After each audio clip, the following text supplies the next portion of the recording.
বাকি ৰাইজ নমস্কাৰ মই ইংৰাজ আকৌ আহিলো আপোনালোকৰ মাজলৈ এটা সুন্দৰ দিনৰ শুভকামনা লৈ বৰ্তমান আজি মই উপস্থিত আছো গুৱাহাটীৰ মাছমজিয়াত আৰু মই কোত আছো কাৰ হৈতে আছো আপোনালোকক লাহে লাহে জনাম কিন্তু অসমবাসী ৰাইজ আপোনালোকক এটাই জনাম আজি এটা মোৰ বাবে শুভ দিন য'ত তিনিজন গোল্ড মেডেলিষ্ট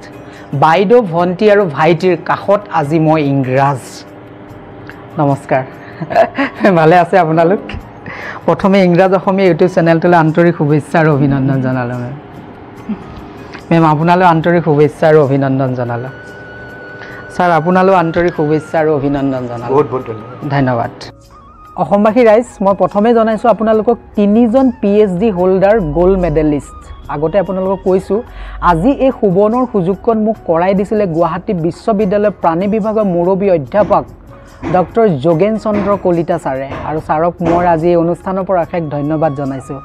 আজি আপোনালোকলৈ কিছুমান পোনপটীয়া প্ৰশ্ন আহিম সেই প্ৰশ্নবোৰ উত্তৰ পাম বুলি মইও আশাবাদী আৰু সমগ্ৰ অসমবাসীও আশাবাদী প্ৰথম প্ৰশ্নটো জন্মস্থান শৈশৱত আৰু কেনেকৈ পাৰ কৰিল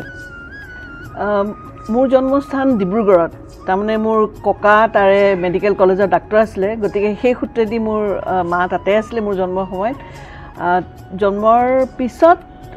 আমি শিলঙলৈ আহিলোঁ শিলঙত মোৰ শৈশৱটো য'ত মই মনতেই নাই সেই শৈশৱ পাৰ হৈছে 6 মাহৰ পৰা তাৰপিছত শিলচৰলৈ গ'লোঁ শিলচৰতো মোৰ তেতিয়া স্কুলিং মোৰ মানে শিক্ষা আৰম্ভ হোৱাই নাই তাৰপিছত আহিলোঁ যোৰহাটলৈ আহিলোঁ যোৰহাটত মোৰ প্ৰথম শিক্ষা প্ৰদান হয় হেমলতা হেণ্ডিক মহাবিদ্যালয় হয় তাতে মোৰ শিক্ষা আৰম্ভ হয় আৰু সেই সূত্ৰেদি তাতে মই অলপ দিন থাকি 3 বছৰমান তাতে পঢ়িলোঁ তাৰপিছত আহিলোঁ মই গুৱাহাটী ছেইণ্ট মেৰিজ হাইস্কুলত তাতে মোৰ নামভৰ্তি কৰা হয় ক্লাছ 2-3 মান মোৰ তেতিয়া ক্লাছ 2-3 তাতে 3 বছৰমান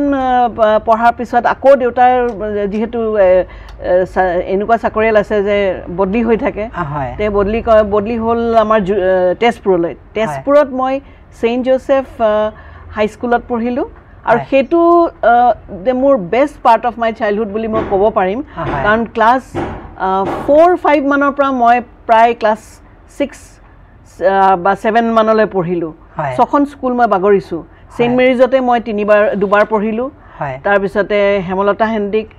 ছেইণ্ট জোচেফত পঢ়িলোঁ ছেইণ্ট জোচেফত পঢ়াৰ অলপ দিন পিছতে দেউতা ট্ৰান্সফাৰ হৈ গ'ল আকৌ গুৱাহাটীত 6 মাহ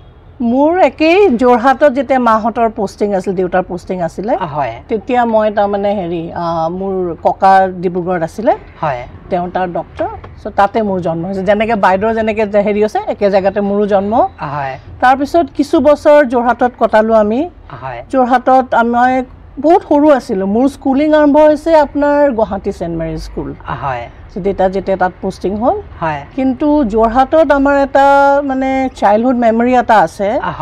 আমাৰ যোনটো বাংলো আছিলে যোনটো আমাৰ ডেটা ফৰেষ্ট চাৰ্ভিচত আছিলে DFO সেই বাংলোটো কিবা কাৰণত শ্বৰ্ট চাৰ্কিট হৈ পেলাই গোটেই বাংলোটো জ্বলি গ'ল আমি বহুত অকণ আছিলোঁ আৰু আমাৰ সেইটো এটা মানে ডাঙৰ ফোবিয়া এটা সোমাই গৈছিলে যে জুই দেখিলে আমি ভয় খাওঁ আৰু দেউতাৰ মানে মানে প্ৰায় চব বস্তুৱে জ্বলি গৈছিলে সেইখিনি সময়ত মানে আমি দুয়োটাই পিছত কথা পাতোঁ যে মানে দেউতাৰ ইমান মানে শক্তি আছিলে তেওঁ কিন্তু কোনো মানে ৰিগ্ৰেটত নগ'ল তেওঁ জোৰ কৰি আগুৱাই গ'ল চব বস্তু হেৰুৱা স্বত্তেও তেওঁ কিন্তু আকৌ নতুনকৈ মানে আৰম্ভ কৰিলে চব বস্তু আৰু আমাকো মানে লাহে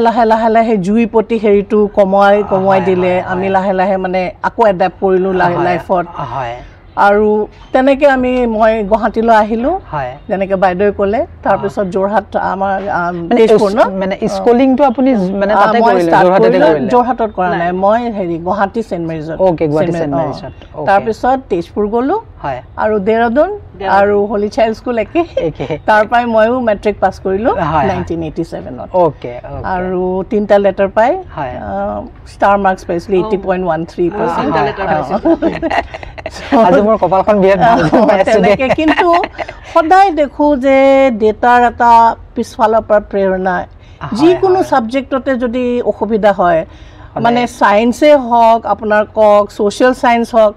দেউতাই দেখোন সব বস্তুৱে বুজাব পাৰিছিলে প্ৰত্যেকটো বস্তু দেউতাই কয় ৰহ মই বুজাই দিম এনেকুৱা ধৰণৰ সো সেইটো হিচাপে মানে আমি বিৰাট লাকি সেই বুলি ক'ব পাৰি যে দেউতাৰ ছাপৰ্ট যেতিয়াই বিচাৰো তেতিয়াই আছিলে আৰু মাটো আছিলে সদায় সেই এক গ্লাছ গাখীৰ মানে এভৰি ডে মানে মা is always ready with that তো সেইখিনি আমি বহুতখিনি পালোঁ ছাপৰ্ট মা দেউতাৰ পৰা আপোনাৰ জন্মস্থান শৈশৱ বাইদেউহঁতে এইখিনি অলৰেডি ক'লে বাইদেউহঁতৰ নিজৰখিনি তো মই যিহেতু বাইদেউহঁততকৈ বয়স হিচাপে অলপমান সৰু চ' মোৰ জন্মস্থান একচুৱেলি গুৱাহাটীত একচুৱেলি তেতিয়া আমাৰ দেউতাৰ ডাঙৰ বাইদেউ ডক্টৰ সুমতি চাংকাকতি তেখেতৰ প্ৰাইভেট নাৰ্ছিং হোম আই থিংক সেইখন চাগে আমাৰ অসমৰ বা গুৱাহাটীৰ চাগে প্ৰথম নাৰ্ছিং হোম আছিলে য'ত মোৰ জন্ম হয়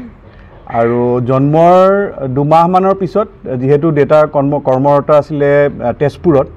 মোৰ শৈশৱকাল তেজপুৰত আৰম্ভ হোৱা বুলি মই ক'ব লাগিব আৰু তাতে আপোনাৰ 3 বছৰ থকাৰ পিছত আমি দেহৰাদুনলৈকে দেউতা শ্বিফ্ট হৈছিলে যিটো বাইদেউ অলৰেডি ক'লে ডেপুটেশ্যনত গৈছিলে আৰু তাত মই মোৰ স্কুলীয় জীৱনৰ আৰম্ভণি কৰিছিলোঁ তাতে মই ৰয় মণ্টেছৰী স্কুল তাতে মই প্ৰথম আৰম্ভ কৰিছিলোঁ আৰু তাৰপিছত 1 বছৰ পঢ়াৰ পিছত সেন্ট থমাস কলেজ য'ত মোৰ 2 গৰাকী বাইদেউ অলৰেডি পঢ়ি আছিলে তাত মই শ্বিফ্ট হ'লোঁ চ' বাইদেউহঁতৰ লগতে অহা যোৱা কৰিছিলোঁ আৰু দেহৰাদুনৰ পৰা আমি 82ত ফিৰি আহোঁ গুৱাহাটীলৈ 82ত ফিৰি অহাৰ পিছত যেতিয়া বাইদেউহঁতক হলি চাইল্ড স্কুলত নাম লগাই দিলে আৰু তেতিয়া ভাগ্যক্ৰমে ল'ৰাও তাত পঢ়িব দিছিলে ক্লাছ 3লৈকে চ' দেউতাই বেলেগ স্কুলত নাম লগোৱা জেগাত ভাবিলে যে বাইদেউহঁতৰ লগতে পঢ়োঁ চ' মই হলি চাইল্ড স্কুলত আৰম্ভ কৰিলোঁ মোৰ ইয়াৰ গুৱাহাটীৰ শিক্ষা মানে যিটো মোৰ মানে জাৰ্নি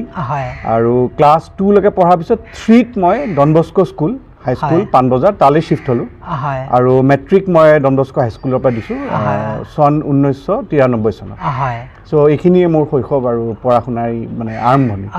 PhD যেতিয়া কৰিলে আপোনালোকে ডক্টৰেট ডিগ্ৰী গোটেই 3জনৰে বেলেগ বেলেগ ছেগমেণ্ট নহয় জানো বাৰু কওকচোন অসমবাসী ৰাইজক অকণমান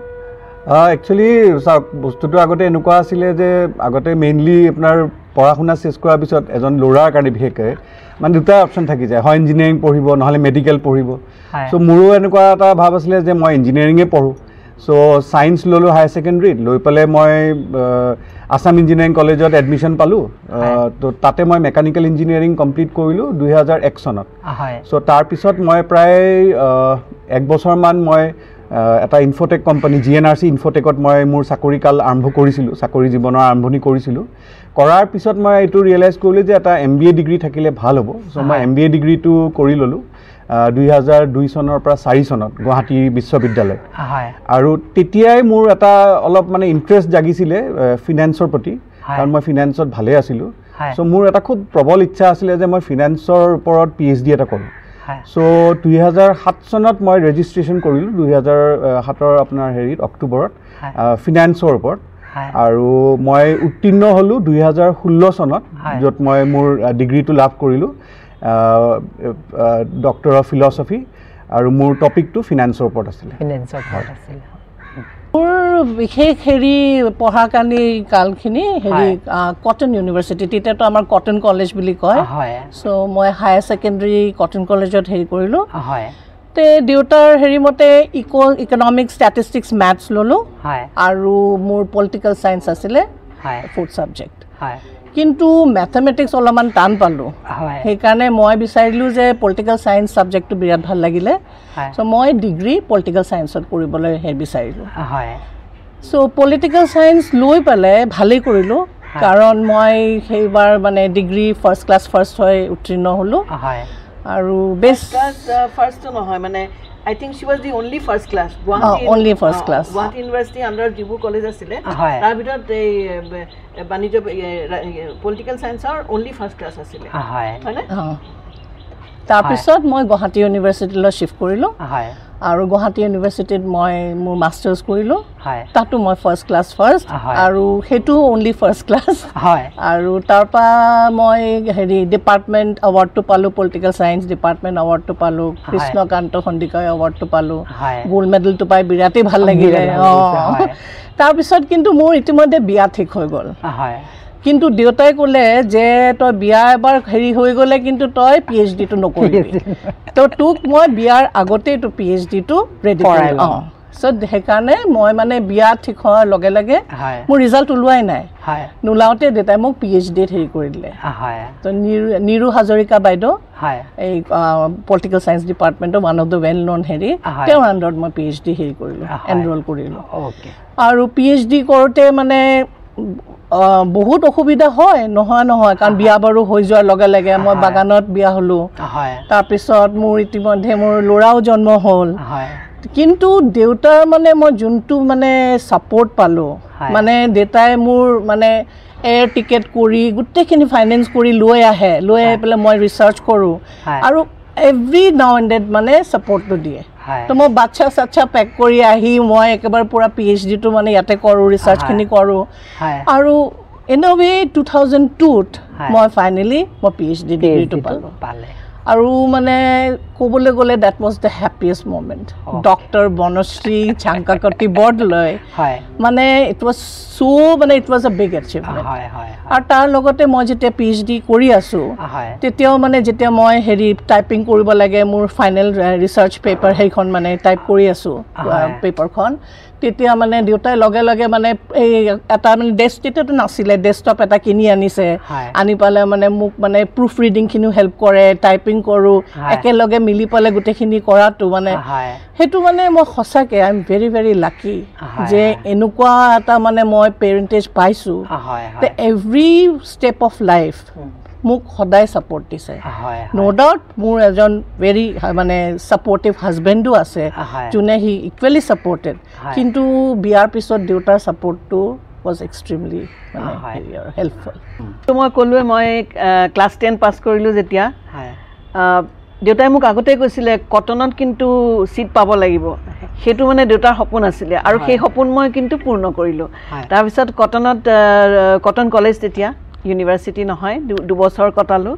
তাতো মই বৰ ভালকৈ উত্তীৰ্ণ হ'লোঁ তাৰপিছত দেউতাই মানে তেতিয়া অকণমান মোৰ দেউতাৰ লগত এটা বাদ বিবাদত পৰিলোঁ দেউতাই বিচাৰিছিলে মোক হয় মানে ইঞ্জিনিয়াৰিং কৰা বা বটানী অনাৰ্ছ লৈ পেলাই কৰা কাৰণ দেউতাৰ ফিজিক্স বটানী আছিলে তেতিয়া মই দেউতাক ক'লোঁ যে নহয় মই মানে মেডিকেল কৰিম দেউতাক নোকোৱাকৈ মই মেডিকেলত মাৰ লগত গৈ পেলাই নামভৰ্তিও কৰিলোঁ মানে হেৰিও কৰিলোঁ ফৰ্মো দিছিলোঁ আৰু তেতিয়া দিনত আমাৰ মাৰ্কছৰ ওপৰত হয় আৰু মোৰ পাইছিলোঁ মই কিন্তু দেউতাই মোক যাবলৈ নিয়ে তেতিয়া দিনৰ কথাবিলাক বেলেগ আছিলে আজিকালি ল'ৰা ছোৱালী সেইটো নকৰিব কিন্তু দেউতাই ক'লে যে নহয় মেডিকেল পঢ়িব নোৱাৰ কিন্তু মই ইঞ্জিনিয়াৰিঙত মোৰ মন নাছিলে তেতিয়া মই দেউতাক ক'লোঁ যে দেউতা মই হেৰি পঢ়িম মই জুঅ'লজি মই অনাৰ্ছ ল'ম মই বটানী নলওঁ মোৰ বটানী 5 ছাবজেক্ট থাকিব কেমিষ্ট্ৰি 5 ছাবজেক্ট থাকিব দেউতাই এইটো এগ্ৰী কৰিলে আৰু যিহেতু মানে মই মেডিকেল যোৱাটো দেউতাই বন্ধই কৰিলে তাৰপিছতে মই তাতে বহুত ভালকৈ মই পাছ কৰিলোঁ ফাৰ্ষ্ট ক্লাছ ফাৰ্ষ্ট হ'লোঁ উইথ ডিষ্টিংশ্যন পালোঁ মই বটানী আৰু হেৰিত কেমিষ্ট্ৰিত আৰু জুলজিত মই ফাৰ্ষ্ট পজিশ্যন আমাংছ অল দি মানে গুৱাহাটী ইউনিভাৰ্চিটি আণ্ডাৰ গোটেইকেইখন কলেজৰ ভিতৰতে মই প্ৰথম বিভাগত প্ৰথম হেৰি স্থান পালোঁ তাৰপিছতে সেইখিনি সময়তে মই তাৰপিছত গুৱাহাটী বিশ্ববিদ্যালয় তাৰমানে দিল্লী ইউনিভাৰ্চিটিত মই পাইছিলোঁ কিন্তু অকণমান মোৰ মানে ঘৰৰ পৰা এৰি যাবলৈ মোৰ মন নগৈছিলে সেইকাৰণে ঘৰৰ ডাঙৰ আছিলোঁ মন নগৈছিলে সেইকাৰণে মই গুৱাহাটী বিশ্ববিদ্যালয়ত গ'লোঁ আৰু তাতে মোৰ মানে ইমান কটন মহাবিদ্যালয়ৰ টিচাৰ্ছখিনিয়ে কিন্তু মোৰ বেছটো বনাই দিছে দেই তেখেতসকলৰ কাৰণে মই আজি যিমানখিনি পাইছোঁ আৰু দেউতাই মোক মাষ্টাৰ্ছ পঢ়ালৈকে কিন্তু পঢ়ুৱালে তেওঁ মোক পঢ়ুৱাইছিলে আৰু বটানী আৰু জুলজি বিশেষকৈ পঢ়ুৱাব পাৰিছিলে আৰু ইংলিছো পঢ়ুৱাইছিলে কিন্তু তাৰপিছত মই গুৱাহাটী বিশ্ববিদ্যালয়ত আহোঁতে মই প্ৰফেচাৰ যোগেন চন্দ্ৰ কলিতাক প্ৰথমবাৰ লগ পালোঁ আৰু ছাৰৰ যোনটো অৰিহণা ছাৰৰ যোনটো এনকাৰেজমেণ্ট সেইটো মই আজিলৈকে পাহৰিব পৰা নাই কাৰণ ছাৰে মোক এতিয়াও এনকাৰেজ কৰি থাকে এই আজিৰ দিনলৈকে এই মুহূৰ্তলৈকে ছাৰে মোক এনকাৰেজ কৰে আৰু সেই সূত্ৰেদি মই মানে প্ৰথম ছেমিনাৰত ভাগ ল'লোঁ ছাৰে কোৱা মতে তেনেকৈ মই আগবাঢ়ি লৈ পেলাই মই সেই মাষ্টাৰ্ছতো মই ফাৰ্ষ্ট পজিশ্যন পালোঁ আৰু মানে মোৰ আইতাই কৈছিলে যে আগৰ গৰু যেনি যায় পিছৰ গৰু তেনি যায় মই ইমান বুজি পোৱা নাছিলোঁ কিন্তু মই যে মই ভাল কৰিব লাগিব নহ'লে কিন্তু মোৰ ভণ্টি ভাইটি বেয়া কৰিলে কিন্তু মোৰ গাতে দুখ পৰিব এনেকৈ বুলি মই ভাবোঁ আৰু মানে দেউতাই কিন্তু আৰু সৰুৰ পৰা মই দেখিছোঁ দেউতাই মানে মাক কয় পঢ় বুলি নক'বা কোনোদিন আমাৰ তিনিওটাকে পঢ় বুলি কেতিয়াও নকৈছিলে মানে আমি যেতিয়া মন যায় তেতিয়া পঢ়োঁ আজি বোলে মই আবেলি মন গ'ল ল'ৰা ছোৱালী খেলি আছে মোৰ লগৰবিলাকে তেতিয়াও মই পঢ়িছোঁ দেউতা কেতিয়াবা আহি পেলাই কয় কিমান পঢ়া উঠ আৰু এনেকৈ কয় কিন্তু পঢ় বুলি যে নক'লে সেইকাৰণে হয়তো মই ভাবোঁ যে এইটো আৰ্জটো বেছি আছিল নেকি পঢ়ি শেষ কৰিবলৈ কাৰণ দেৰাদুনৰ পৰা যেতিয়া আহিলোঁ তাত মই ICSE পঢ়িছিলোঁ ইয়াতে আহি পেলাই মই সেৱা বৰ্ডত আহিলোঁ সেই যোনটো ট্ৰানজিশ্যন সেই ট্ৰানজিশ্যনটো কিন্তু মই এবছৰৰ ভিতৰতে ধুনীয়াকৈ মানে পাৰ কৰাই ল'ব পাৰিলোঁ দুটা বেলেগ বেলেগ কোৰ্চ আছিলে তাৰপিছত মাষ্টাৰ্ছ কৰাৰ পিছতে মই ফাৰ্ষ্ট পজিশ্যন যেতিয়া পালোঁ তেতিয়াতো ন' লুকিং বেক তেতিয়া দেউতাই ক'লে PhD কৰ কাৰণ দেউতাৰ এটা সপোন আছিলে যে মই যিহেতু PhD নোৱাৰিলোঁ কাৰণ দেউতাৰ চাকৰিটোৱে বেলেগ PhD কৰা নহ'ল মোৰ তিনিওটা ল'ৰা ছোৱালীয়ে PhD কৰিব লাগিব সেইটো দেউতাৰ সপোন আছিলে আৰু মই ভাবিলোঁ যে হয় ডাক্তৰ হ'লে বা ইঞ্জিনিয়াৰ হ'লে মই সেইটো সপোন কেনেকৈ পাৰ কৰিম সেইটোতো নহ'ব গতিকে মই জেনেৰেল লাইনত থাকিবলৈ মই PhDটো কৰোঁ PhD কৰিব সময়ত মই প্ৰফেচাৰ টাইনী চৰণ ডেকা ছাৰ তেখেত নাই এতিয়া তেখেতৰ লগত মই PhD কৰিলোঁ মই মানসৰ ওপৰত মানস অভয়াৰণ্যৰ ওপৰত কৰিলোঁ আৰু তাতে মই মেমেলছৰ ওপৰত কৰিলোঁ তাৰমানে ৱাইল্ড লাইফ কনজাৰ্ভেশ্যন আপুনি থুলমূলকৈ ক'বলৈ গ'লে মই ৱাইল্ড লাইফ কনজাৰ্ভেশ্যনৰ ওপৰত কৰিলোঁ দেউতাৰে এৰিয়া হয় কনজাৰ্ভেশ্যনৰ ওপৰত মোৰ বিশেষ মানে হেৰি এটা আছিলে টান এটা আছিলে তো মই ৱাইল্ড লাইফ কনজাৰ্ভেশ্যনৰ ওপৰত কৰি পেলাই মই 2001ত যেতিয়া মোৰ ছোৱালী এবছৰ বয়স 2001ত মই উত্তীৰ্ণ হ'লোঁ তাত মানে PhD কমপ্লিট হ'ল মোৰ আৰু তেতিয়া সেইখিনি সময়ত মই অলৰেডি চাকৰিটো সোমাই গৈছোঁ 1999ত মই আৰ্য বিদ্যাপীঠ মহাবিদ্যালয় এতিয়া স্বায়ত্তশাসিত সেই মহাবিদ্যালয়ত মই চাকৰিও পালোঁ 99ত তো এতিয়া তেনেকৈ চলি আছে হয় মই এতিয়া আপোনালোকলৈ এটা প্ৰশ্ন আহিছোঁ দেই কাৰণ যিহেতু আপোনালোকে ইমান সুন্দৰ ৰিজাল্ট কৰাৰ পিছতো আপোনালোকে যে বিদেশত যোৱা সেই কথাটো চিন্তা নকৰি অসমত যে সীমাবদ্ধ হৈ গ'ল এই উত্তৰটো মই প্ৰথম আপোনাৰ পৰা বিচাৰিছোঁ এনেকুৱা নহয় যে আমি বিদেশত যাবলৈ আমাৰ ইচ্ছা নাছিল সেনেকুৱা নহয় ইচ্ছা খুবেই আছিলে আৰু এটা সময়ত তাৰমানে যেতিয়া মই ইঞ্জিনিয়াৰিং পাছ কৰিলোঁ তেতিয়া মোৰ ইনফৰমেশ্যন টেকন'লজিৰ ওপৰত এটা কেৰিয়াৰ বনাবলৈ খুব ইচ্ছা আছিলে আৰু সেই হিচাপে মই বেংগালোৰতো শ্বিফ্ট হৈছিলোঁ মোৰ কেৰিয়াৰ পাথটোৰ কাৰণে কিন্তু সেইখিনি সময়ত দেখিলোঁ যে ইনফৰমেশ্যন টেকন'লজিৰ অৱস্থাটো খুবেই বেয়া আছিলে মানে কোম্পানীবিলাক চব জেগাতে বন্ধ হৈ আছিলে এয়া হৈ আছিলে চ' মই ভাবিলোঁ যে এতিয়াতো ৰাইট টাইম নহয় যাবলৈ চ' মই গুৱাহাটীলৈ ফিৰি আহি পেলাই মই এক বছৰ চাকৰি কৰি মই MBA কৰাৰ নিৰ্ণয় ল'লোঁ কিন্তু সেই যে MBA কৰিলোঁ তাৰ পৰা মোৰ মানে গোটেই লাইফটোৱে বদলি গ'ল মানে দেউতাই আপোনাক অকণো জোৰ কৰা নাছিলেনে যে তুমি যে এই মানে বিদেশৰ ফালে অকণমান মানে যোৱাৰ কথাটো নাই দেউতা মাৰ কথাটো এনেকুৱা আছিলে দেউতা মাহঁতে আমাক কেতিয়াও কোনো কথাতে মানে বাধাও নিদিছিলে আৰু হেৰিও নকৰিছিলে যদি আমি যি কৰিব বিচাৰোঁ দেউতাই এটা কথাই কয় যে মই তহঁতক যি বস্তুৱে লাগক লাইফত মই দিব নোৱাৰিব পাৰোঁ কিন্তু কিতাপ এটা এনেকুৱা বস্তু যিটো মই নিজে ভোকত থাকি পেলাই হ'লেও তহঁতক দিম চ' সেই কিতাপৰ মানে নলেজৰ প্ৰতি দেউতাৰ ইমান এটা মানে হেৰি আছিলে মানে এট্ৰেকশ্যন আছিলে চ' সেইকাৰণে কেতিয়াও ডিছকাৰেজ কৰা নাই যে তোমালোকে যাব নোৱাৰা কিন্তু এইটো আৰু নিজৰ ইচ্ছা আৰু নিজৰ ডিচিশ্যন যে আমি আল্টিমেটলি অসমতেই আমাৰ নিজৰ ছাৰ্ভিচটো দিবলৈ আমি মানে ডিচিশ্যনটো ল'লোঁ হয় আহিছোঁ মই যিহেতু ইমান সুন্দৰ ৰিজাল্ট কৰাৰ পিছত বিদেশৰ কথাটো অকণো মনত নাহিলেনে বাৰু চাবলৈ গ'লে মই কিন্তু মানে বেছিভাগ অসমেই মোৰ মানে প্ৰিয় আৰু যদিও আমি বাহিৰত বহুত জেগাত ইণ্ডিয়াৰ বহুত জেগাত ঘূৰিছোঁ কাৰণ দেউতাৰ পষ্টিঙৰ কাৰণে আমি বহুত জেগাত ঘূৰিছোঁ দেৰাদুনতো আছিলোঁ কিন্তু যিহেতু মোৰ বিয়া হৈ গ'ল হেপিলি মেৰিড তাৰপিছত লাহে লাহে মোৰ সদায় এটা ড্ৰিম আছিলে যে মই স্কুল টিচাৰ হ'ম সৰুৰ পৰা নাৰ্চাৰী ক্লাছৰ পৰা চ' মই ভাবিলোঁ যে টিচিং মানে লাইনটোৱে আৰু দেউতাও কয় যে teaching is a very respectable line তোমাৰ মানে এটা মানে প্ৰটেক্টেড লাইন চ' সেইটো কাৰণে মে বি আৰু মই I like being in Assam Asom মোৰ প্ৰিয় সেইকাৰণে কেতিয়াও ভাৱটো অহাই নাই আৰু দেউতাই মানে ধৰক মানে এইখিনিতে আপোনালৈ এটা প্ৰশ্ন কাৰণ প্ৰত্যেকগৰাকী পিতৃ মাতৃ নিজৰ সন্তানক লৈ একো এটা সপোন থাকে নহয় জানো বাৰু আপোনাক লৈ আপোনাৰ দেউতাই কি সপোন ৰচিছিলে দেউতাই আমাৰ কাৰণে সৰু সৰু সপোনে ভাবিছিলে যে আমি লাইফত সুখী থাকোঁ কেতিয়াও প্ৰেছাৰাইজ কৰা নাই তো যেনেকৈ মন যায় তেনেকৈ লাইফটো যদি আমি মানে এটা ডেষ্টিনেশ্যন দিওঁ তো সেইটো কাৰণে আমি উইদাউট প্ৰেছাৰ যোনটোৱে বিচাৰিছোঁ সেইটোৱে কৰি গৈছোঁ খালি মোৰ ইচ্ছা আছিলে এজনী স্কুল টিচাৰ হোৱা আৰু সেইটোৱে মই মানে পূৰ্ণ কৰিব চেষ্টা কৰিলোঁ আৰু মই ভাবোঁ আই এম হেপী মই হেপী আৰু মানে এই প্ৰফেশ্যনটোত হয় মোক এনেকুৱা লাগিছে যে প্ৰত্যেককেইটা সন্তানৰ ভিতৰত আপোনাক লৈ দেউতাই ডাঙৰ সপোন চাইছিলে নেকি সেইকাৰণে মই অলপ হাঁহিছোঁ বস্তুটো। তাৰমানে ইহঁত দুজনে যদিও ক'লে যে সপোন তেনেকুৱা নাই, একো প্ৰেছাৰাইজ কৰা নাই, হয়তো মোৰ বেলিকা অলপ মানে হেৰি হৈ গ'ল, নিৰাশ হৈ গ'ল নেকি। দেউতাই মানে মোক কৈছিলে যে হয় প্ৰশাসনীয় লাইনত যোৱা আৰু নহ'লে ইঞ্জিনিয়াৰ হোৱা,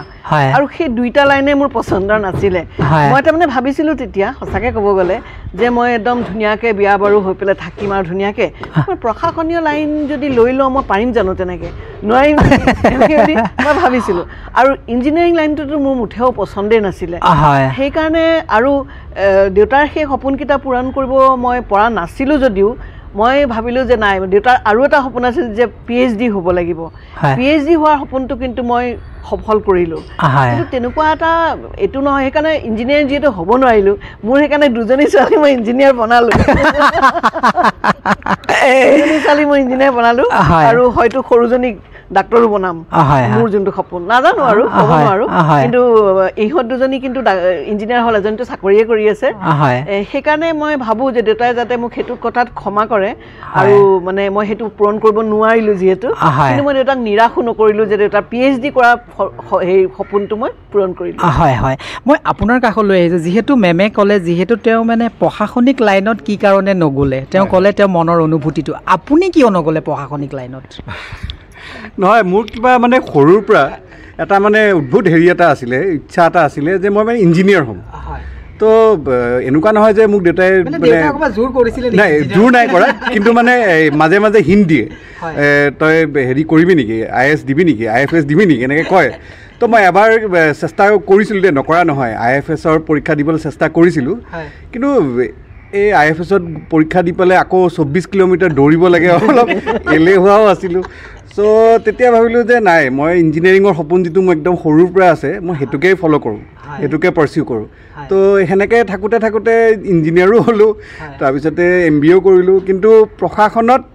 অহা মানে নহ'ল। দেউতা যেনেকুৱা ইণ্ডিয়ান ফৰেষ্ট ছাৰ্ভিচৰ আছিলে, আমি তিনিজনে তেনেকুৱা কোনো এডমিনিষ্ট্ৰেটিভ লাইনৰ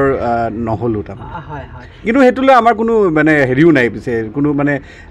দুখ নাই যে আমি নহ'লোঁ, কাৰণ আমি আমাৰ নিজৰ যিখিনি এতিয়া আমি কৰ্মৰত সেইখিনিত আমি সুখী। আৰু সৰুৰ পৰা আমি দেখিছিলোঁ দেউতাইও কিন্তু যেতিয়া দেৰাদুনত আছিলে তেতিয়া MSc পঢ়া বা PhD হোল্ডাৰবিলাককো দেউতাই পঢ়ালে যোনটো আনন্দ পায়, সেই আনন্দ মই দেউতাৰ চকুত দেখিছিলোঁ। কিন্তু সেইকাৰণেও হয়তো আমাৰ টিচিঙৰ প্ৰতি হেৰিটো বহুত বেছি আছিলে। আৰু দেউতাই এইখিনিতে মই আৰু এটা কথা কওঁ, দেউতা খুব চোকা আছিলে। দেউতাই ইয়াৰ পৰা যেতিয়া দেৰাদুনলৈ ফৰেষ্টৰ পৰীক্ষা দি যায়, তেওঁ কিন্তু ফাৰ্ষ্ট পজিশ্যন পাই পেলাই গৈছিলে। তেওঁ ইয়াতে ফাৰ্ষ্ট পজিশ্যন পাই পেলাই দেৰাদুনত গৈছিলে পঢ়িবলৈ। হয়, মই এইখিনিতে আৰু এটা প্ৰশ্ন আহিছোঁ, আপোনাৰ মা এগৰাকী আদৰ্শ মাতৃ আছিলে নহয় জানো বাৰু? আজি দেউতাই ইমানবোৰ জেগা চাকৰি কৰি সূত্ৰেও, কিন্তু দেউতাই চাকৰি কৰিও আপোনালোকক যিখিনি সমপৰ্যায় সময় দিব লাগিছিলে, ক'ৰবাত দেউতা চাগে ৰৈ গৈছিল, কিন্তু মা এগৰাকী আদৰ্শ মাতৃ হিচাপে কিন্তু আপোনালোকক বহুখিনি কি ক'ব বাৰু ইয়াৰ বিষয়ে? মানে আমাৰ ঘৰখন এখন এনেকুৱা পাঠশালা আছিলে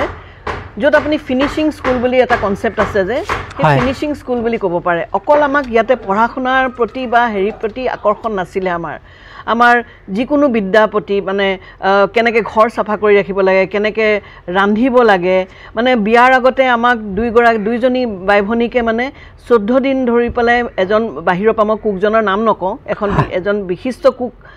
চেফ এজন আনি পেলাই আমাক ঘৰত ৰাখি পেলাই 14 দিন আমাক সেইটো প্ৰশাসন দিছিলে, মানে কেনেকৈ ট্ৰেইনিং দিয়াইছিলে কেনেকৈ ৰান্ধিব লাগে। কাৰণ আমাৰ বাংলো পিয়নবিলাক থাকে, গতিকে আমাৰ বহুত বেছিকৈ পাকঘৰত যোৱা নহয়, ৰন্ধা বঢ়া কৰা নহয়, কিন্তু সেইখিনি আছিলে, কিন্তু সেইখিনি আমাক শিক্ষা দীক্ষা দিছিলে। গতিকে কেনেকৈ কাটা চামুচ ধৰিব লাগে, কেনেকৈ ৱেষ্টাৰ্ণ ডান্স কৰিব লাগে, আৰু মায়ে বিশেষকৈ ঘৰৰ মানে যোনখিনি কাম, মানে চিলাইৰ পৰা আদি কৰি কেনেকৈ বোলে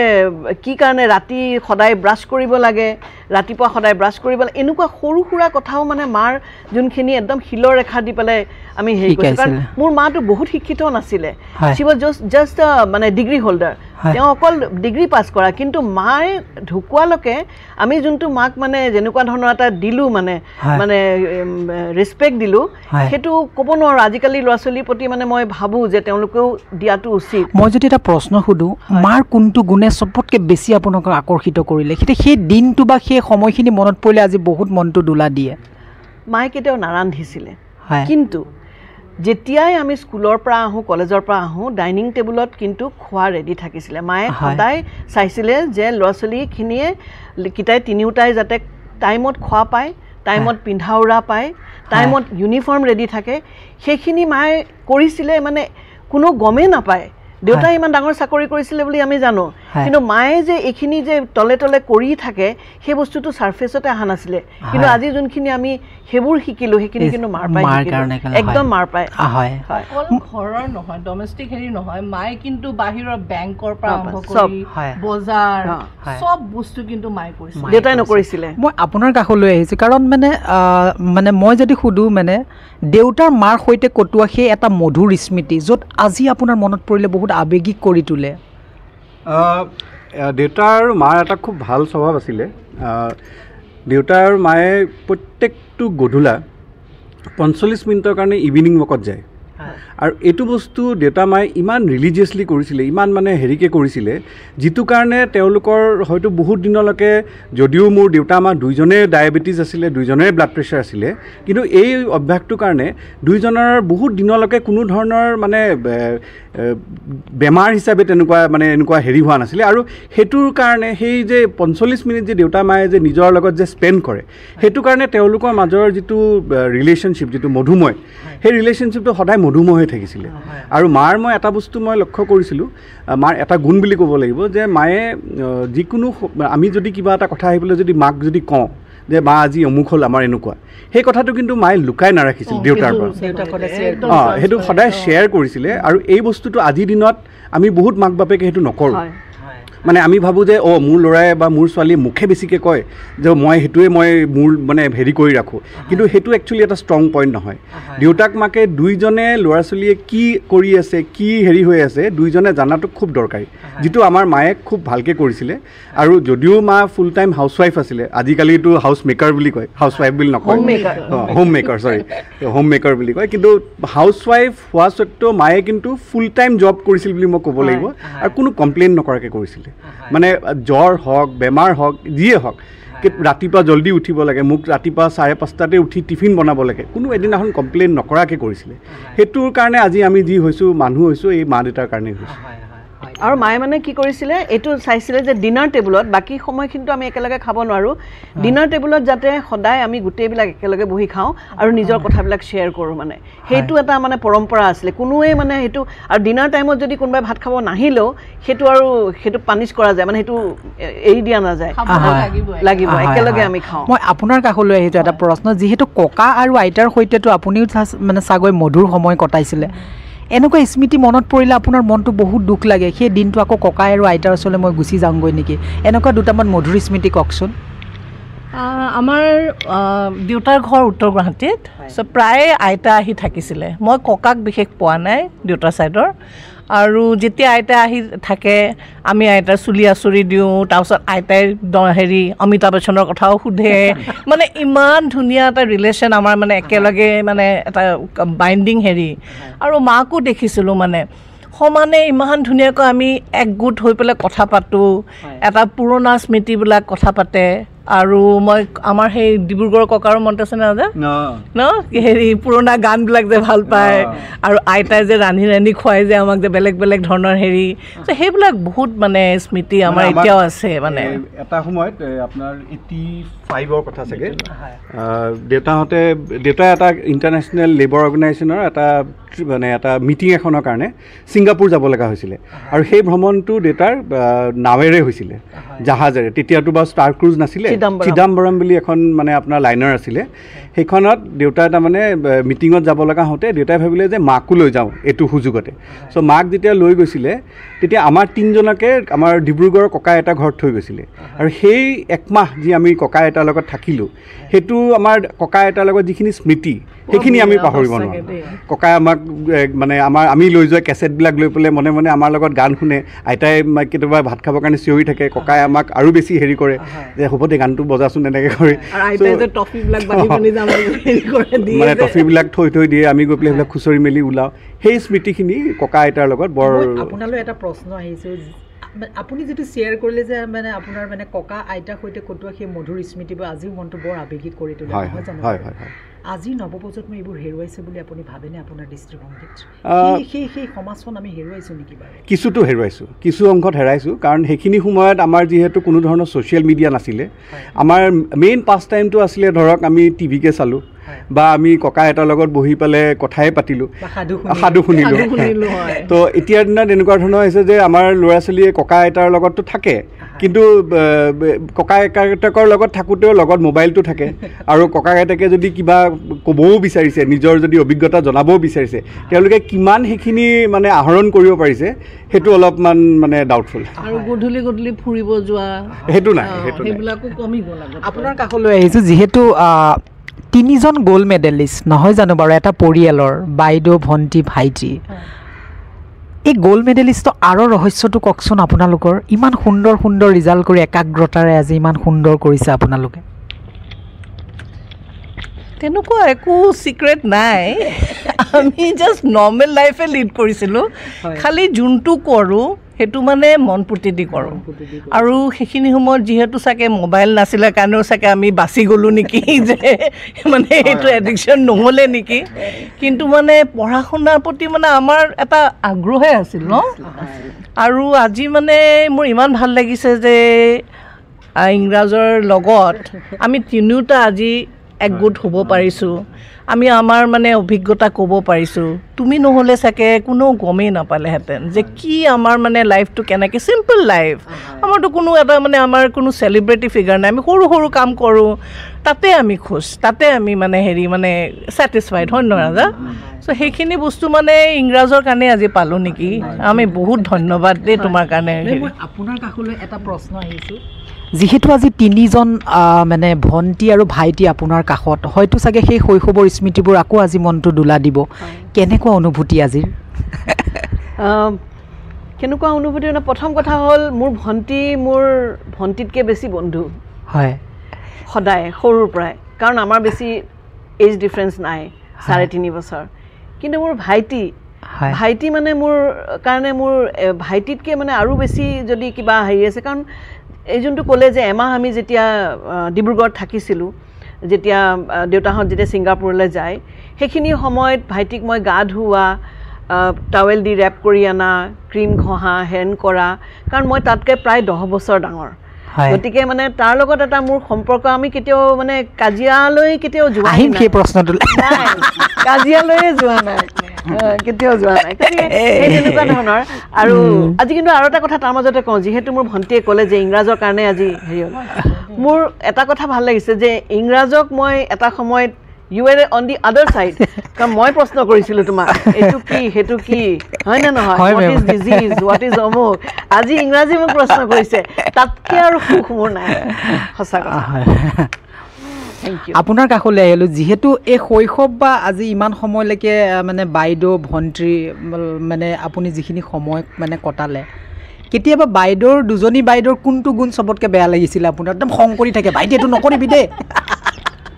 মানে গালি পাৰিছিলে নে গালি পাৰে কিন্তু সেই গালিৰ একচুৱেলি মানে আঁৰত মোৰ নিজৰ বদমাচিবিলাকেই আছিলে এনেকুৱা নহয় যে তেওঁলোকে মই নকৰাৰ কাৰণে মানে মই একো মানে দিগদাৰী নকৰাকৈ কাৰণে গালি নাপাৰে কিন্তু যিহেতু মই সৰু আছিলোঁ এওঁলোকতকৈ তো তেওঁলোকৰ মাজত এটা বেলেগ মিল আছিলে দুইজনী একেলগে হেৰি কৰে মেলে তো মই গৈ পেলাই মাজে মাজে গৈ বৰ দিগদাৰী কৰি থাকোঁ পঢ়াৰ মাজত গৈ দিগদাৰী কৰি থাকোঁ হেৰি কৰি থাকোঁ চ' তাৰ ফলত মোক গালিও পাৰে মাৰহঁতৰ থ্ৰুদিও গালি খুৱায় তো মই কিন্তু সেইটো বিৰাট মই আনন্দ পাইছিলোঁ মই মানে কোনো ধৰণৰ মোৰ হেৰি নাছিলে মই আনন্দহে পাইছিলোঁ কাৰণ কথাটো হৈছে কি যে সেইটোৱে এটা সেইটো আপোনাৰ অকণমান ভয় আছিলে নেকি কাৰণ বাহঁতে ইমান ধুনীয়া ধুনীয়া ৰিজাল্ট কৰি গ'ল মই যদি এতিয়া কৰিব নোৱাৰোঁ ডাঙৰ কথা হ'ব নাই এনেকুৱা ধৰণৰ ভয় নাছিলে কাৰণ তেওঁলোকে বহুত পঢ়িছিলে তাৰ তুলনাত মই খুব কমেই পঢ়িছিলোঁ ধৰক মই মানে মেট্ৰিকৰ সময়তো মই কম পঢ়িছোঁ হাই ছেকেণ্ডেৰীতো কম পঢ়িছোঁ কিন্তু MBAত গৈ পেলাই যেতিয়া মোৰ ফাইনেন্সৰ প্ৰতি সাংঘাতিক ধৰণৰ এটা ইণ্টাৰেষ্ট ইণ্টাৰেষ্ট জাগিলে তেতিয়া তাৰমানে মই কোনো মানে বিশেষ চেষ্টা নকৰাকৈ তাৰমানে মোৰ ইঞ্জিনিয়াৰিং বেকগ্ৰাউণ্ড থকাৰ কাৰণে অংকখিনি যিহেতু মই খুব ভালকৈ পাৰিছিলোঁ মই ফাইনেন্সত খুব ভাল মানে মাৰ্কছ আনিব পাৰিলোঁ সেইকাৰণে মই গ'ল্ড মেডেল পোৱাৰ কাৰণে মোৰ মানে অলপ মানে সহজ হ'ল আৰু আমাৰ টিচাৰ যিখিনি আছিলে যিখিনি আমাক পঢ়াইছিলে সেইখিনি সময়ত বিশেষকৈ মুনীন্দ্ৰ কাকতি ছাৰ তাৰপিছতে মনশ্ৰী মহন্ত বাইদেউ আৰু ডক্টৰ PK জৈন মনোজ চৌধুৰী তেওঁলোকৰ যিখিনি মানে আমাৰ প্ৰতি যিখিনি আমাক যিখিনি তেওঁলোকে নলেজ দিছিলে সেই নলেজখিনি তাৰমানে আমাৰ গুৱাহাটী ইউনিভাৰ্চিটিৰ খুব মানে বেলেগ আৰু ইনষ্টিটিউশ্যনত হয়তো চাগে ইমান ভালকৈ বুজাব নোৱাৰিলে হয় চ' মোৰ কাৰণে সেইখিনি এটা ডাঙৰ এটা অৱদান আছিলে যিটো কাৰণে মই মানে ফাৰ্ষ্ট ক্লাছ ফাৰ্ষ্ট হ'ব পাৰিলোঁ হয় ধন্যবাদ মই এডুকেশ্যন পলিচি বুলিয়ে কৈছোঁ মই এডুকেশ্যন পলিচিৰ ওপৰত আপোনালোকে কি ক'ব বিচাৰিব নেশ্যনেল এডুকেশ্যন পলিচি 2020 যিটো আমাৰ গভৰ্ণমেণ্ট অফ ইণ্ডিয়াই লঞ্চ কৰিলে এটা খুবেই প্ৰগ্ৰেছিভ এটা পলিচি হয় কাৰণ এইটোত আপোনাৰ এটা এনেকুৱা ধৰণৰ এটা সুযোগ দিছে যিখিনি ধৰক গ্ৰেজুৱেশ্যন কৰে বা পষ্ট গ্ৰেজুৱেশ্যন কৰে যে তেওঁলোকে অকল এটা ছাবজেক্টতেই মানে কনচেনট্ৰেট নকৰি কেইবাটাও এলাইড ছাবজেক্টত সাপ'জ কোনোবাই কেমিষ্ট্ৰি কৰি আছে তাৰ মিউজিকতো ইণ্টাৰেষ্ট আছে চ' তেওঁ মিউজিকতো এটা ছাবজেক্ট লৈ পেলাই তেওঁ ডিগ্ৰীটো ল'ব পাৰিব চ' এইটো এটা খুবেই প্ৰগ্ৰেছিভ পলিচি হয় কিন্তু খালি ইয়াৰে এটাই গভৰ্ণমেণ্টে এটা ধ্যান ৰাখিব লাগিব যে ইনফ্ৰাষ্ট্ৰাকচাৰ যিটো আমাৰ দৰকাৰ হ'ব সেই ইনফ্ৰাষ্ট্ৰাকচাৰটো যথেষ্টখিনি দৰকাৰ হ'ব আৰু মেন পাৱাৰো বহুতখিনি দৰকাৰ হ'ব চ' এক্সিষ্টিং যিটো আমাৰ ইনফ্ৰাষ্ট্ৰাকচাৰ আছে আৰু মেন পাৱাৰ আছে হয়তো প্ৰাইভেট কলেজেছ আৰু ইউনিভাৰ্চিটিখিনি সক্ষম কিন্তু আমাৰ গভৰ্ণমেণ্ট কলেজেছ আৰু ইউনিভাৰ্চিটিখিনিয়ে সেই ইনফ্ৰাষ্ট্ৰাকচাৰটো আগতে বঢ়াই ল'ব লাগিব যদি সেইটো কৰিব পাৰে তেতিয়াহ'লে এই পলিচিটো সাংঘাতিকেই এটা মানে প্ৰভাৱ আনিব আমাৰ নতুন প্ৰজন্মৰ ওপৰত একমত হয় কিন্তু মই পোষ্ট গ্ৰেজুৱেশ্যন নগৈ পেলাই মই আণ্ডাৰ গ্ৰেজুৱেটৰ কথা কৈ আছোঁ আণ্ডাৰ গ্ৰেজুৱেটৰ যেতিয়া CBCS আছিলে তেতিয়া কিন্তু বস্তুটো বহুত বেছি ঠিক নাছিলে কাৰণ ছেমিষ্টাৰ ৱাইজ ল'ৰা ছোৱালী ইনডেপ্থ নলেজটো কম পাইছিলে কিন্তু এতিয়া যোনটো পলিচি এতিয়া মানে এনেকুৱা হৈছে যে এটা ছায়েন্সৰ ল'ৰাইও বা ছোৱালীয়েও পেৰেলেলি লিবাৰেল আৰ্টছত গুচি যাব পাৰে বা পেৰেলেলি এণ্ট্ৰি এক্সিট কৰি থাকিব পাৰে বা কিবা কাৰণে যদি শিক্ষাটো অলপ ৰখিব লগা হ'ল ঘৰুৱা কিবা কাৰণে বা যি কি নহওক তেতিয়া ৰৈ পেলাই আৰু 2 বছৰমান পিছত আকৌ এণ্ট্ৰি হ'ব পাৰে তো এই যোনটো এণ্ট্ৰি এক্সিট যোনটো এটা ফ্লেক্সিবিলিটি কৰিছে সেইটোত কিন্তু বহুত লাভৱান হ'ব ল'ৰা ছোৱালীয়ে আৰু তাৰ উপৰিও যোনখিনি এতিয়া মানে এই যে যোনটো আমাৰ মেপিং কৰিছে সাবজেক্টবিলাকৰ সব মেপিং কৰিছে যে লাৰ্নিং অবজেক্টিভ বা হেনেকুৱা ধৰণৰ যোনখিনি মেপিঙত আহি গৈছে সেই মেপিংখিনি চাই পেলাই ল'ৰা ছোৱালীয়ে সাবজেক্ট চুজ কৰিব পাৰিব আৰু টিচাৰেও মেপিংখিনি চাই পেলাইহে পঢ়াব লাগিব গতিকে মেপিংখিনি যদি মিলি থাকে তেতিয়াহ'লে কিন্তু ল'ৰা ছোৱালীয়ে উপকৃত হ'ব মই তেনেকৈ বুলি ভাবোঁ মই আপোনালৈ আৰু এটা প্ৰশ্ন আছে অসম প্ৰগতি দিশে একদম হেতুত ইয়াৰে কোনো সন্দেহে নাই যে অসম একদম প্ৰগতিৰ দিশত আছে আৰু যিখিনি আমাৰ এতিয়া এটা পক্ষপা খুদা নাই আপুনি এগ্ৰিগেট খুদিছো এগ্ৰিগেট ফৰ অনলি এডুকেশ্যন নাই মই এগ্ৰিগেট কৈছোঁ দেই মানে ইয়াতে মই কোনো পলিটিকেল ষ্টেটমেণ্ট কৰিব বিচাৰা নাই তথাপিও মই এইটো ক'ম যে আমাৰ মাননীয় মুখ্যমন্ত্ৰী ডাঙৰীয়া যিখিনি আজিৰ দিনত যিখিনি তেওঁ চেষ্টা কৰি আছে যিখিনি পদক্ষেপ লৈছে সেইখিনিৰ যিটো আমি ফল আজিৰ পৰা ধৰক 5 বছৰ 10 বছৰ পাম সেইটো কিন্তু চাবলগীয়া সেইটো যিহেতু মই নিজে যিহেতু ধৰক ফাইনেন্সৰ লগতো জড়িত শিক্ষাৰ লগতো জড়িত মই এটা অভাৰঅল এটা ইকনমিৰ মোৰ আইডিয়া এটা আছে আৰু ইনফ্ৰাষ্ট্ৰাকচাৰ ডেভেলপমেণ্ট আজি আমাৰ অলপ কষ্ট হৈছে গুৱাহাটীত ঘূৰি ফুৰিবলৈ বা হেৰি কৰিবলৈ কিন্তু তেওঁ যিখিনি প্লেন প্ৰগ্ৰাম হাতত লৈছে ইয়াৰ কিন্তু ফলটো আমি হয়তো অলপমান আমাৰ বয়স হৈ যাব আমি হয়তো সেইখিনি উপভোগ কৰিব নাপাব পাৰোঁ কিন্তু আমাৰ নতুন নেক্সট যিটো জেনেৰেশ্যন তেওঁলোকে কিন্তু সেইটোৰ ফল পাব আৰু যিটো আমাৰ ব্ৰেইন ড্ৰেইন হৈ আছে আজি অত বছৰে যে আমাৰ ইয়াৰ মানুহবিলাক বাহিৰত গৈ পেলাই কৰ্মৰত হয় সেইটো মোৰ মতেৰে কিন্তু লাহে লাহে উল্টা হ'ব আৰু যিখিনি আমাৰ বাহিৰৰ যিখিনি ল'ৰা ছোৱালী আছে হয়তো সেইখিনি ইয়ালৈ ফিৰি আহিব তেওঁলোকে নিজৰ মাক দেউতাকৰ লগতো থাকিব পাৰিব সেইটো কিন্তু মই বৰ আশাবাদী কিন্তু হয় এইখিনিতে মই এটা সৰু কথা ক'ম যে এইটো মই যিহেতু বায়'লজি টিচাৰ হয় জুলজি মই দেখোঁ যে আমাৰ যোনটো এজ গ্ৰুপৰ কিছুমান আমি পঢ়াওঁ সেই ডেমোগ্ৰাফি পঢ়াতে মানে গম পাওঁ যে আজি 10 বছৰৰ পিছত যোনটো প্ৰজন্ম একদম আমাৰ মানে 40ত আহি যাব 40 বছৰ মান এনেকুৱা সেই প্ৰজন্মটোৰ ওপৰত কিন্তু গভৰ্ণমেণ্টে ষ্ট্ৰেছ দি আছে যোনবিলাক এতিয়া সৰু হৈ আছে মানে কলেজীয়া লাইফ জাষ্ট আৰম্ভ কৰিছে তো সেইটো বস্তু তাৰমানে সেইটো ফ'ৰ্চি কৰিছে তাৰমানে ভিছনটো মানে গভৰ্ণমেণ্টে এনেকুৱা কৰিছে যোনটো ভিছন আনিছে এডুকেশ্যনৰ ভিছনটো সেইবিলাকৰ ওপৰত প্ৰভাৱ দি পেলাই যে তেওঁলোকে যেতিয়া একদম পুৰা চাকৰি সময় হ'ব বা হেৰি স্কিল ডেভেলপমেণ্টে হওক যিয়েই হওক পুৰা তেওঁলোকৰ ওপৰত জোৰ দি আছে যাতে তেওঁলোক আগবাঢ়ি গুচি যায় সেই বস্তুটো কিন্তু গভৰ্ণমেণ্টৰ বৰ ডাঙৰ পদক্ষেপ কিন্তু সেইটো ভাবিব লাগে কাৰণ সেই বস্তুটো তাৰমানে এইটো ভিছনাৰী বুলি ক'ব পাৰি যে এইটো লং টাৰ্ম ভিছন এটা লৈ পেলাইহে কাম কৰিছে হয় হয় হয় ধন্যবাদ তেওঁ ক'ব এতিয়া স্কুলতো মই দেখিছোঁ যে NEP চিষ্টেমটো যথেষ্ট মানে ভালকৈ মানে হেৰি হৈছে কাৰণ ছেমিষ্টাৰ চিষ্টেম যেতিয়া আৰম্ভ হ'ব তেতিয়া ল'ৰা ছোৱালীৰ প্ৰেছাৰটো কমি যাব হয় প্লাছ তাৰ লগত তাহাঁতি হেৰি স্কিল ডেভেলপমেণ্ট আৰম্ভ কৰিছে আৰু আপোনাৰ ইণ্টাৰ্ণশ্বিপ লেভেলটো আৰম্ভ কৰিছে চ' অনবৰতে খালি পঢ়া হেৰি কৰি থকাতকৈ যদি মই বোলে পঢ়াত ইমান ভাল নহয় তো মই মিউজিক লাইনতে মোৰ বোলে কেৰিয়াৰটো আপগ্ৰেড কৰোঁ তো সেই বস্তুটো যদি স্কুলছবিলাকে যদি মানে ভালকৈ যদি আনিব পাৰে যোনটো আমাৰ মানে প্ৰাইম মিনিষ্টাৰৰ ভিজন সেইটো কিন্তু বিৰাটেই ভাল হ'ব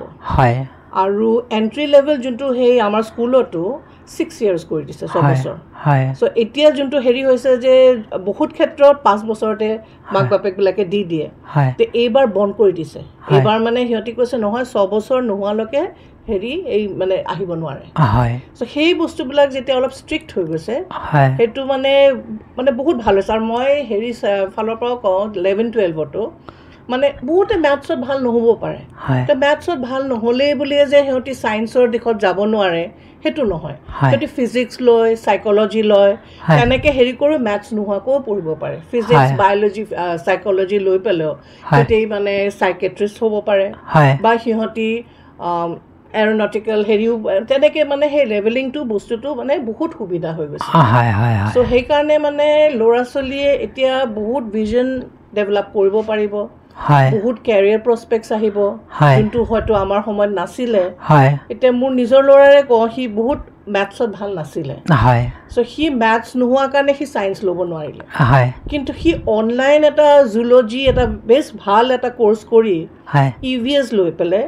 সি মাষ্টাৰ্ছটো সি ছায়েন্সত কৰিলে কনজাৰ্ভেশ্যন বায়'লজিত চ' মানে অকল যে মানে মই ছায়েন্সত হ'লেহে মোৰ কিবা এটা হ'ব এনেকুৱা নহয় বোলে মই যিহেতু এইটোত বেয়া এইটো লৈ পেলাই মই কম্বিনেশ্যন কৰি পেলাই মই বহুতখিনি মানে মোৰ মানে লাইফটো মই মানে লিড কৰিব পাৰিম মোৰ যেনেকৈ মই বিচাৰোঁ আৰু যেতিয়া মোৰ মতে যোনটো হ'ব মানে মোৰ ছাবজেক্ট মানে লাইকিঙৰ হ'ব অভিয়াছলি মোৰ কেৰিয়াৰটো ভাল হ'ব মই মেম আপোনাৰ কাষলৈ আহিছোঁ এটা প্ৰশ্ন যিহেতু অভিভাৱকসকলক আপোনালোকে কি আহ্বান জনাব অভিভাৱকসকলক মই এইটোৱেই জনাম যে একদম স্কুলীয়া জীৱনৰ পৰা কৈছোঁ ল'ৰা ছোৱালীক বহুত বেছি প্ৰেছাৰাইজ কৰিব নালাগে আমিও কেতিয়াও প্ৰেছাৰাইজ হোৱা নাছিলোঁ এইটো নহয় যে আমাৰ টাইমত বহুত পঢ়া শুনাৰ প্ৰেছাৰ নাছিলে উত্তীৰ্ণ হৈ পেলাই ফাৰ্ষ্ট পজিশ্যন পাবৰ কাৰণে ডেফিনেটলি প্ৰেছাৰ লাগে সেই প্ৰেছাৰটো আমি নিজে লৈছিলোঁ মা দেউতাই কিন্তু দিয়া নাছিল মা দেউতাই এটাই কৈছিলে যে নিজৰ কৰ্ম কৰি আগবাঢ়ি গৈ থাকিবি আৰু কৰ্মফলৰ হেৰিটো পিছত ভুগিবি মানে যেতিয়া কৰ্মফল ভুগিব হ'ব তেতিয়া এনজয় কৰিব লাগে এতিয়া এনজয় কৰিব নালাগে সেই বস্তুটো শিকাইছিলে সেইকাৰণে ল'ৰা ছোৱালীক বহুত বেছি প্ৰেছাৰাইজ কৰিব নালাগে আৰু ল'ৰা ছোৱালী হেৰিটো চাব লাগে কেপাচিটিটো চাব লাগে চব ল'ৰা ছোৱালীটো একে নহয় কোনোবাই যদি কিবা এটাত ভাল পায় মাক দেউতাকেহে জানিব সেইটো সেইফালে লৈ যাব গতিকে ৰাদাৰ দেন বহুত বেছি কোচিং টোচিং কৰাতকৈ ঘৰতে যদি অলপ ছেল্ফ ষ্টাডি কৰে ছেল্ফ ষ্টাডিয়ে কিন্তু বহুত আগবঢ়ায় ল'ৰা ছোৱালী এতিয়া যোনটো কোচিং কালচাৰ হৈছে আমাৰ টাইমত নাছিলে আৰু কোচিং কালচাৰটো আমাৰ টাইমত নাছিলে বুলিও নহয় কিছুমান গৈছিলে কিন্তু সেইবিলাকৰ হয়তো ইমানো উত্তীৰ্ণতা পোৱা নাছিলে যিমান আমি পাইছোঁ গতিকে প্ৰেছাৰাইজ কৰিব নালাগে ল'ৰা ছোৱালীক অলপ লাইফটো এনজয় মানে এটা বেলেগ ধৰণে এনজয়মেণ্ট নহয় পঢ়াও কৰা গানো শুনা চব কৰা চবফালে কৰি থাকা তেনেকুৱা হ'লে ভাল হয় মই আপোনাৰ মানে কাষলৈ আহিছোঁ দেউতাৰ আৰু মাৰ বিষয়ে আপুনি কি ক'ব বিচাৰিব দেউতা আৰু মাৰ বিষয়ে কি ক'ম তেওঁলোকেই মোৰ মানে পিলাৰ্ছ তেওঁলোকৰ কাৰণে আজি মই যি আছোঁ যি হৈছোঁ তেওঁলোকৰ পৰাই মই চব পাইছোঁ মানে দেউতাই আমাক জোতা চাফা কৰাৰ পৰা আৰম্ভ কৰি ইস্ত্ৰি কৰাৰ পৰা আৰম্ভ কৰি ৰন্ধা শিকোৱাৰ পৰা আৰম্ভ কৰি মায়ে যোনটো ইম'চনেল ছাপৰ্ট দিব লাগে মা মোৰ অসমীয়া স্কুলৰ পৰা পাছ কৰা মাৰ সদায় এটা আছিলে যে মই ইংৰাজী ভালকৈ ক'ব নোৱাৰোঁ চ' দেউতাই বিচাৰিছিলে যে আমি ল'ৰা ছোৱালীকেইটা অসমীয়া স্কুলত পঢ়োঁ কিন্তু মায়ে কৈছিলে মই যিহেতু ইংৰাজী ক'বলৈ ভালকৈ নোৱাৰোঁ মোৰ ল'ৰা ছোৱালীকেইটা মানে ইংলিছ স্কুলতে পঢ়ক আৰু সেইটো নহয় যে আমি ইংলিছ স্কুলত পঢ়াৰ লগে লগে আমি একেবাৰে কিবা ৱেষ্টাৰ্ণ কালচাৰ হৈ গ'লোঁ সেইটো নহয় আমি নিজৰ ট্ৰেডিশ্যন নিজৰ বিহু হেৰি প্ৰত্যেকটো বস্তু ট্ৰেডিশ্যনেল আমাৰ মানে ভালকৈ শিকাইছে খালি মায়ে ভাবিছিলে যে ইহঁতি যাতে মই যোনটো চাফাৰ কৰিছোঁ আনস্মাৰ্ট কেতিয়াবা লাগে কেতিয়াবা মই পাৰা তথাপি মা বহুত স্মাৰ্ট আছিলে কিন্তু মানে কিন্তু ইহঁতি যাতে সেইটো নুভোগে তো দেউতা মায়ে যোনটো আমাক মানে এইটো কি ক'ম মানে প্ৰত্যেকটো দিশতে যোনটো গাইডেঞ্চ দিছে মানে বিয়াৰ পিছতো দেউতাই মোক মানে আজিও মোৰ মনত আছে যে যোনদিনাখন মোৰ বিয়া হৈছে দেউতাই কৈছে যে তই যদি কিবা অসুবিধা পাওঁ বিয়াৰ পিছত মই সদায় আছোঁ তই গুচি আহিবি যদি তই দে মানে সেইটো বহুত মাক বাপেকে সেই ছাপৰ্টটো নিদিয়ে বিয়াৰ পিছত এতিয়া ভগৱানে হেৰি কৰিছে যে মোৰ বিয়া মানে বিবাহিত লাইফটো ভাল কিন্তু যদি বেয়া হ'লহেঁতেন যোনটো দেউতাই ছাপৰ্ট দিম বুলি কৈছিলে সেইটো কাৰণে মই মানে এটা নিজৰ ষ্টেণ্ড ৰাখিবলৈ পাৰিলোঁ লাইফত সেই ষ্ট্ৰেংথটো যোনটো মানে সেই এনালিটিকেলি যোনটো যেনেকৈ লাইফটো লিড কৰিব লাগে সেইবিলাক চব মই দেউতা মাৰ পৰাই শিকিছোঁ তেওঁলোকৰ মানে মোৰ লাইফটোৱে মানে তেওঁলোকেই মানে I am living my life through their eyes okay এইখিনিতে আপোনালৈ এটা প্ৰশ্ন আপোনাৰ দেউতা যিহেতু অসমৰ এজন সুযোগ্য সন্তান আছিলে বহুবোৰ সমাজৰ কাম কৰিছিলে দেউতাই বহুবোৰ জেগাতো মানে আপোনাৰ মানে চাকৰি কৰিছিল এই যে দেউতাৰ যিটো ৰুটটো অকণমান কওকচোন প্ৰগ্ৰেছ যিটো আছিলে চাকৰি কাল মানে চাকৰি ক'ত কেনেকৈ কি কৰিলে দেউতাই একচুৱেলি কটন বিদ্যালয়ত আপোনাৰ গ্ৰেজুৱেশ্যন কৰা বটানীত তাৰপিছত তেওঁ গুৱাহাটী বিশ্ববিদ্যালয়ত বটানীতে পষ্ট গ্ৰেজুৱেশ্যনত নাম লগাইছিলে আৰু তাৰ আগতে যিহেতু দেউতা উত্তৰ গুৱাহাটীত তেওঁ কিছুদিন মানে নিজৰ টিউশ্যন ফিজটো ওলাবৰ কাৰণে তাৰে যিটো আউনীআটী সত্ৰ যিটো আপোনাৰ স্কুল আছে মানে হাইস্কুল বইজ হাইস্কুল তাতে তেওঁ টিচাৰো আছিলে কিছুদিন চ' সেইটোৰ পৰা চাগে আমি প্ৰেৰণা পাইছোঁ আমাৰ নিজৰ লাইফত টিচাৰ হ'বলৈ চ' তাৰপিছত বটানীত MSc কৰি থাকোঁতে তেওঁ তেতিয়া ইণ্ডিয়ান ফৰেষ্ট ছাৰ্ভিচত গুৱাহাটী অসমৰ পৰা চিলেকশ্যন হয় আৰু ফাৰ্ষ্ট পজিশ্যন লৈ পেলাই তেওঁ IFSৰ ট্ৰেইনিঙত যায় দেহৰাদুনত 1958ত তেওঁ অসম গভৰ্ণমেণ্ট অসম কেডাৰত IFS হিচাপে ইয়াতে নিযুক্তি পায় 1958 আৰু প্ৰথম তেওঁ পষ্টিং আছিলে কাজিৰঙা অভয়াৰণ্যত তাৰপিছত তেওঁ এনেকৈ আপোনাৰ বেলেগ বেলেগ জেগাত পষ্টিং পাওঁতে দুটা জেগাত তেওঁ এটা সময়ত ছইল কনজাৰ্ভেশ্যনৰো ডিৰেক্টৰ হিচাপে ডেপুটেশ্যনত আছিলে তাৰপিছতে one of the youngest director of tourism তাৰে ডাইৰেক্টৰ আছিলে লেট 60sত আৰু যিটো আমি আগতেও কৈছোঁ যে 70s হয় 70sত আছিলে য়াংগেষ্ট ডাইৰেক্টৰ টুৰিজিমৰ আৰু এটা সময়ত তেওঁ ডেপুটেশ্যনত দেহৰাদুনতো গৈছিলে তাৰপিছত তেওঁ বেক আহে নিজৰ কেডাৰত আকৌ আৰু 86ত তেওঁ চিফ কনজাৰ্ভেটৰ অফ ফৰেষ্ট হয় প্ৰমোশ্যন পায় আৰু 92ত তেওঁ 1990 হ'ব 1990ত তেওঁ প্ৰমোশ্যন পায় principal chief conservator of forest চ' সেইটো পদবী যিটো ছিনিয়ৰ মষ্ট পদবী আছিলে IFSৰ সেইটোৰ পৰা তেওঁ অৱসৰ লাভ কৰে ছেপ্টেম্বৰ 30 1992ত চ' সেইখিনিয়ে তেওঁৰ মানে কেৰিয়াৰৰ চমুকে মই যিখিনি আৰু তেওঁ জীৱনত দেউতাই কিবা কিতাপো লিখিছে হয় তেওঁ জীৱনকালত দুখন কিতাপ লিখিছে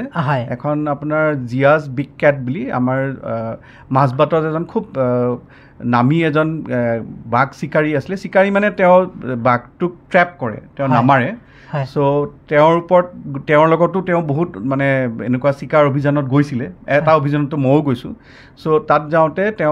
তেওঁৰ কাহিনীবিলাক দুটা খণ্ডত ভলিউম 1 আৰু ভলিউম 2ত দুখন কিতাপ লিখিছে আৰু সেই কিতাপকেইখন আপোনাৰ গুৱাহাটী আমাৰ যিটো ডিষ্ট্ৰিক্ট লাইব্ৰেৰী তাতো আজি আপোনাৰ তাত মানে পোৱা যায় তাৰমানে চ' এইখিনিয়ে জিয়াজ বিগ কেটছ হয় ভলিউম 1 আৰু ভলিউম 2 চ' এইখিনিয়ে আমাৰ দেউতাৰ মানে হেৰি জীৱনৰ যিটো মানে কেৰিয়াৰ প্ৰগ্ৰেশ্যন মই এতিয়া শৈশৱৰ শেষৰ প্ৰশ্নটোলৈ আহিলোঁ আপোনালোকলৈ শৈশৱৰ এনেকুৱা এটা স্মৃতি কওকচোন যিটো স্মৃতি মনত পৰিলে আজি হাঁহিও উঠে দুখো লাগে বেয়াও লাগে চব সংমিশ্ৰণ হৈ আছে বোলে সুখেই লাগে দুখ কমেই লাগে শৈশৱ বস্তুটোৱে এনেকুৱা ন য'ত মানে দুখ কম থাকে সুখ বেছি থাকে কিন্তু আৱেগো থাকে আৱেগো নাথাকা নহয় আমি অভিমানো থাকে তো আমাৰ একচুৱেলি কি হৈছে আমি যিহেতু খুব এটা অৰ্থডক্স ফেমিলি দেউতা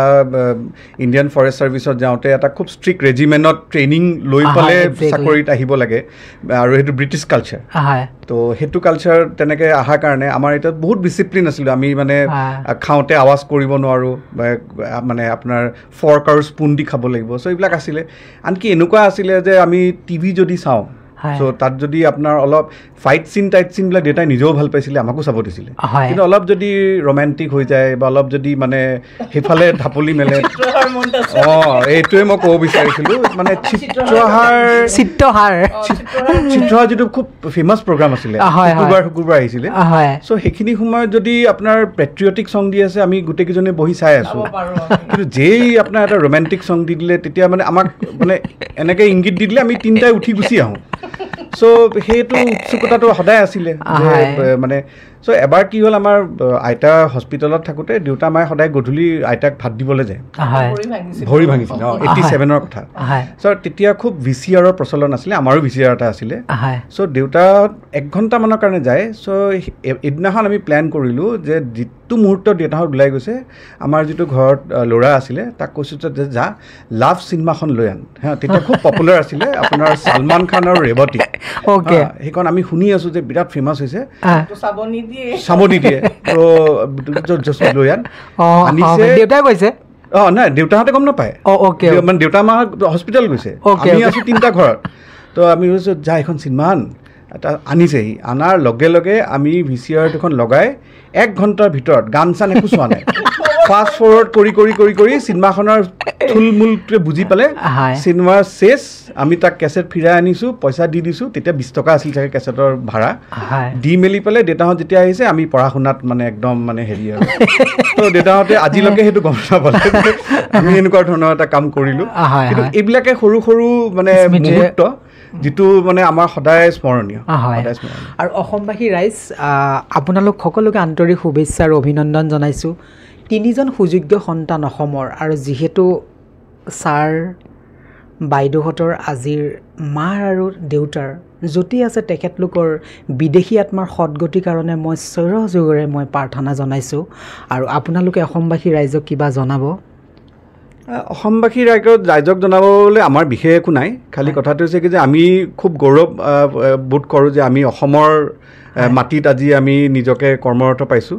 আৰু মই বিশেষকৈ যিহেতু আকৌ গুৱাহাটী বিশ্ববিদ্যালয়ৰ লগতে মই জড়িত মই তাৰে বাণিজ্য প্ৰশাসন বিভাগৰ মই এছ'চিয়েট প্ৰফেচাৰ